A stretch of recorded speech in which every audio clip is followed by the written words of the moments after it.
We are recording. It's not that cold. To you, maybe. You've just been listening to too much California music and it makes you feel warm on the inside. I'm disappointed that it's cold out here. It was warm 2 days ago. It's 50. That's not warm. Bounce with me. 50 is not warm. 50 is a cool Boing. evening. Boing. Or early morning where Boing. it's supposed to get to like 80, 90 degrees. This shit is... It was raining this morning. But...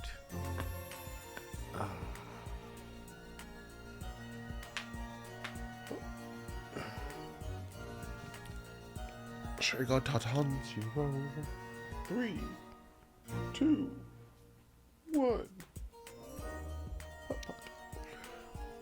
Welcome to another episode of Otaku Don. I am the host with the most, aka Sleepy Melbourne in the building. Oh. Just Charles is here with us, and we are here to talk about One Piece. Chapter 11, 14. 4. The Wings of Icarus. If you know anything about Icarus, it flies real close to the sun.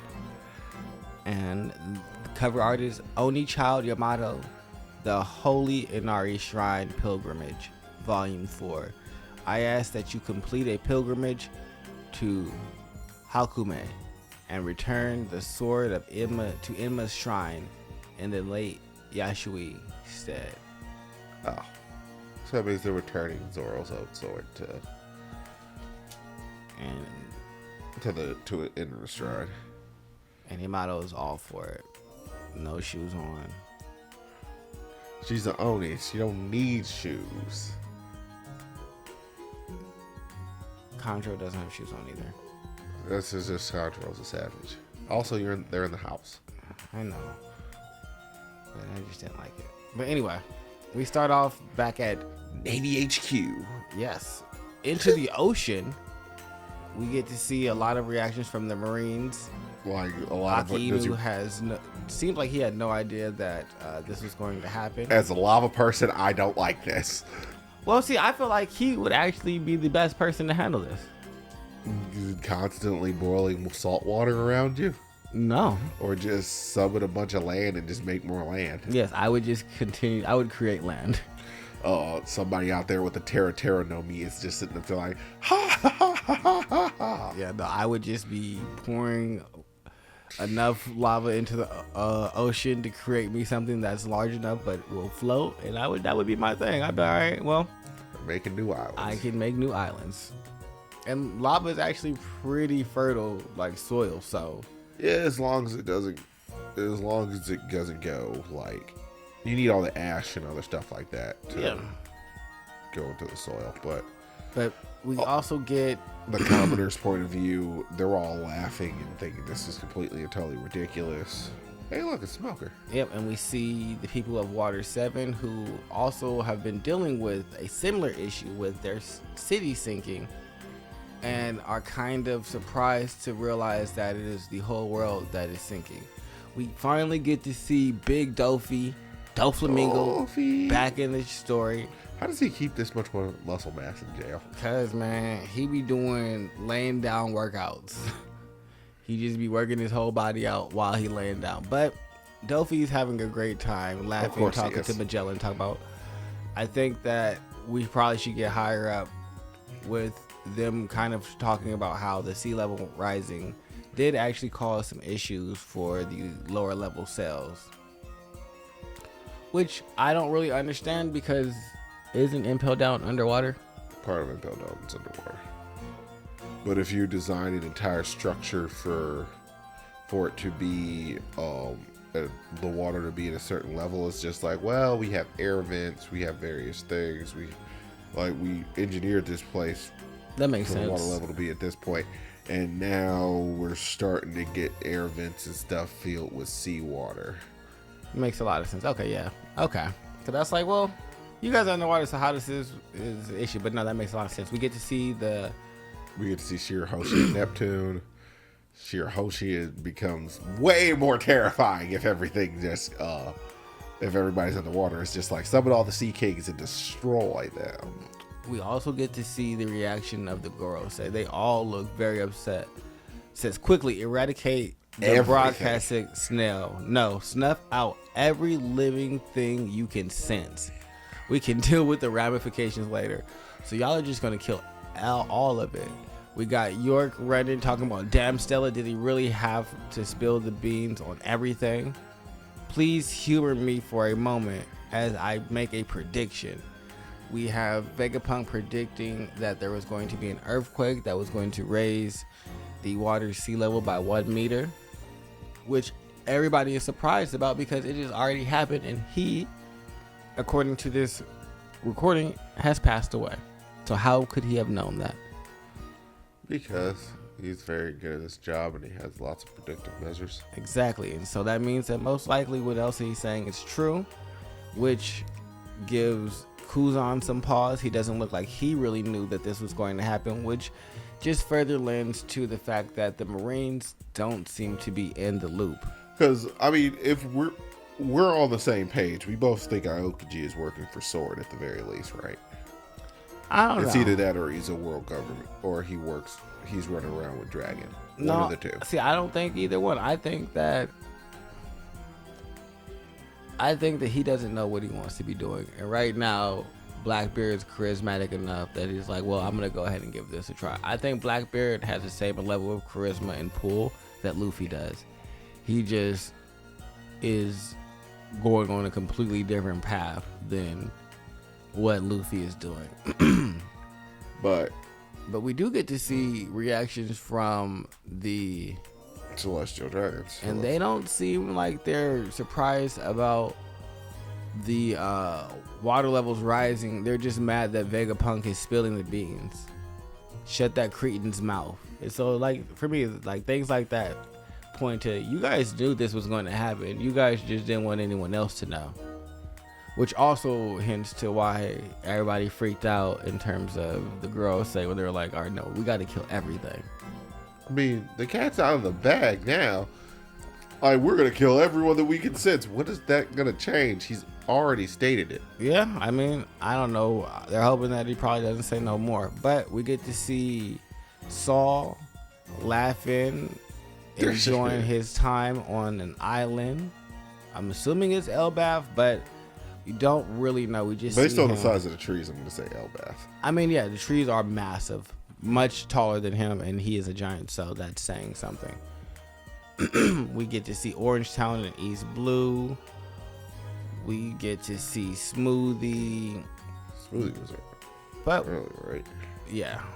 So we transition to learning what Edison was doing. He is extending the clouds so that way, instead of jumping off and being stuck on the island from the top of Egghead, they will be able to land in the ocean, blast off and land into the ocean.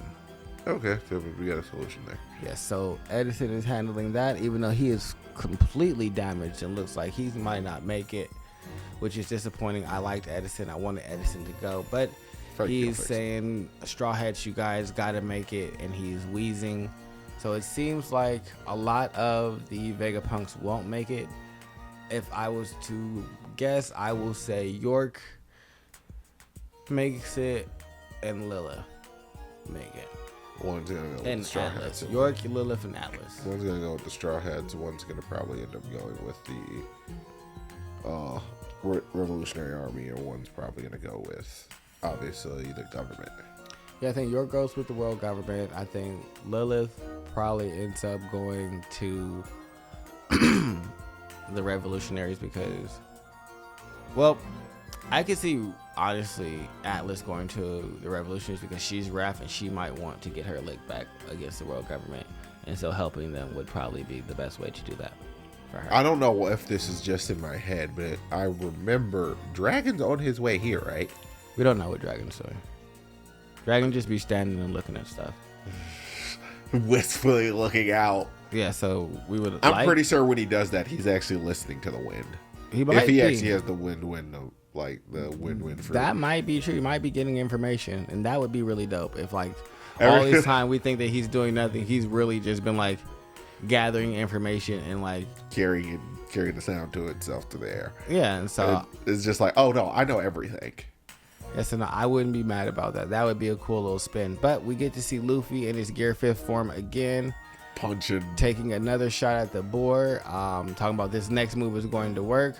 Dory and Broggy are like, come on, Straw Hat, we need to get out of here. Also, yeah, they did acknowledge the fact that he would... they also did acknowledge at some point about Joy Boy.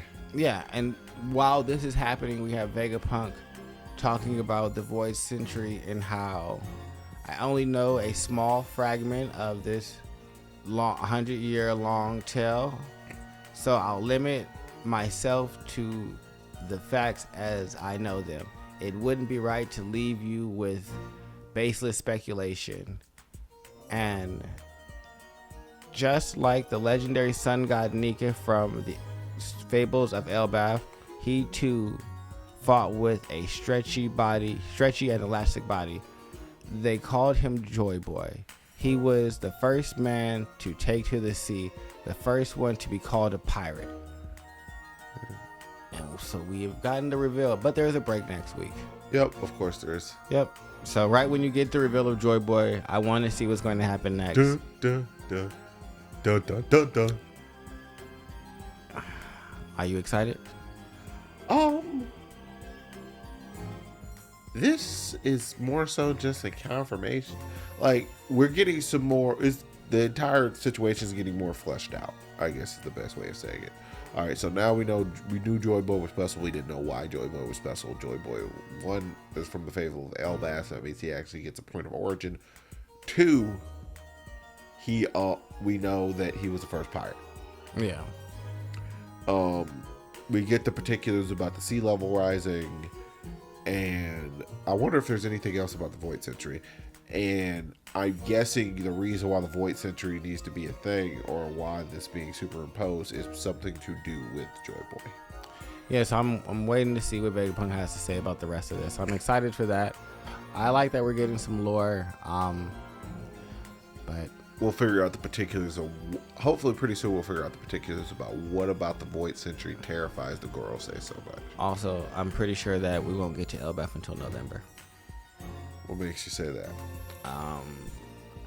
Travel time. No, that's when they started releasing some. We'll start releasing some of the promotional material and figures and stuff. Oh, so you can. I would also say there's probably going to be like a fallout in between. Like, we're going to end up with a not Marie Joie type of thing, but a reverie break. Yeah, like a reverie-esque situation where we're not actually going to be seeing Luffy. Which I'm comfortable with. I want to see what else the world has to say after we get all this information and they escape. But I don't really have too much else for this chapter. Yeah, we've been getting a Revolutionary Army like arc in between each arc. Yeah, Sabo's becoming more prevalent. I think Kobe's becoming more prevalent. So I think that the other two people that are similar to Luffy in terms of like ideology are becoming more prevalent, so you're getting to see them. The only other thing I will say, Garp messed up Blackbeard's crew. If Aokiji is still sitting there bandaged up, it's just like, what did that man do to y'all? Put hands, fists, and feet, let you know. And you sitting up there frail. Blackbeard's probably sitting here like, what happened? He broke my shadow arm. What do you mean? It's made out of shadow and it's broken. That's all right. You'll be fine. Don't worry about it. It hurts. And just wrap it up and shh. But I'm out of here. Other than that, make sure you guys like, subscribe, comment below. All the things. Bye-bye. Later.